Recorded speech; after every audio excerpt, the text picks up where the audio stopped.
वहीं लोकसभा चुनाव में यूपी में इस बार बीजेपी की सीटें आधी से कम रह गईं। हारने वालों में 7 केंद्रीय मंत्रियों के नाम भी शामिल हैं, जिसका असर आगामी एनडीए सरकार 3.0 पर भी देखने को मिल सकता है। नई सरकार में जहां यूपी की भागीदारी कम हो जाएगी, वहीं पूर्व डिप्टी सीएम और राज्यसभा सांसद दिनेश शर्मा और योगी सरकार में मंत्री जितिन प्रसाद को ब्राह्मण चेहरे के तौर पर शामिल किया जा सकता है, जबकि ओबीसी चेहरे के तौर पर भोला सिंह, छत्रपाल गंगवार, पंकज चौधरी और विनोद बिंद में 2 लोग शामिल हो सकते हैं। वहीं दलितों को साधने के लिए सतीश गौतम, अनूप वाल्मीकि और एसपी सिंह बघेल में से किन्हीं 2 को मंत्री बनाया जा सकता है। दिल्ली में 7 जून को एनडीए की एक बैठक होने की जा रही है, जिसमें नई केंद्र सरकार के नए स्वरूप को लेकर चर्चा होगी। किस राज्य को कितनी भागीदारी दी जाएगी और कितने मंत्री होंगे, इस पर भी फैसला लिया जा सकता है। देखिए, उत्तर प्रदेश में नतीजे भले ही जैसा सोचा गया हो वैसा ना आए, लेकिन उत्तर प्रदेश को कहीं भी नजरअंदाज नहीं किया जा सकता है।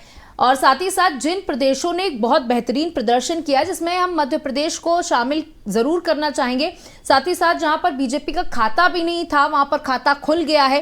कई जगहों पर ऐसी सीटें बीजेपी को मिली है, तो वहां हर किसी को तवज्जो देनी पड़ेगी, हर एक स्टेट को तवज्जो देनी पड़ेगी।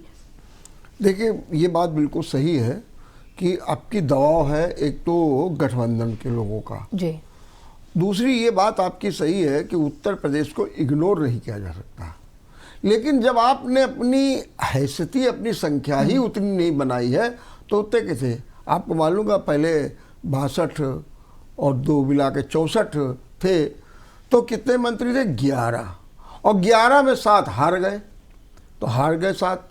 दूसरी चीज, सीटें भी आपकी आधी से कम रह गई, तो स्वाभाविक है कि जो 11 थे अब वो घट करके 4 और 5 पे आ जाएंगे। अब क्या होगा? एक तो ब्राह्मण चेहरे के रूप में दिनेश शर्मा, जितिन प्रसाद का नाम है, होंगे जी।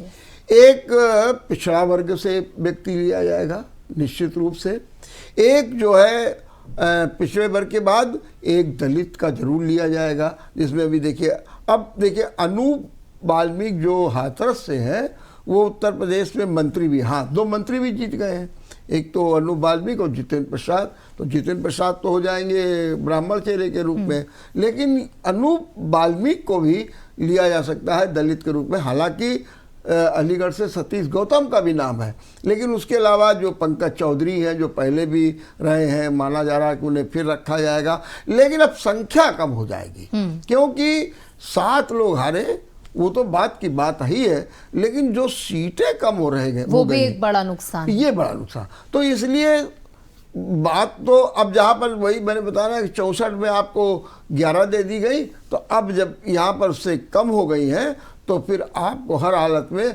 बहुत ज़्यादा 4-5 सीटें, तो इस तरीके से यूपी का जो मंत्रियों का जो कोटा है वो कट हो जाएगा। बिल्कुल, ये है बिल्कुल। तो कुल मिलाकर के उत्तर प्रदेश में जो सीटों की संख्या कम हुई है, उसका खामियाजा ये भी भुगतना पड़ सकता है कि मंत्रियों की संख्या भी उत्तर प्रदेश से मंत्रिमंडल में कम हो सकती है। लेकिन उत्तर प्रदेश एक बड़ा राज्य है और इसे राजनीति में इग्नोर करना ये किसी भी पार्टी के बस की बात नहीं है, क्योंकि उत्तर प्रदेश ही चाहता है तो सरकार बनती है। और इस बार भी यही देखने को मिला कि उत्तर प्रदेश की जब सीटें कम हुई तो बीजेपी अपने दम पे बहुमत भी नहीं हासिल कर पाई।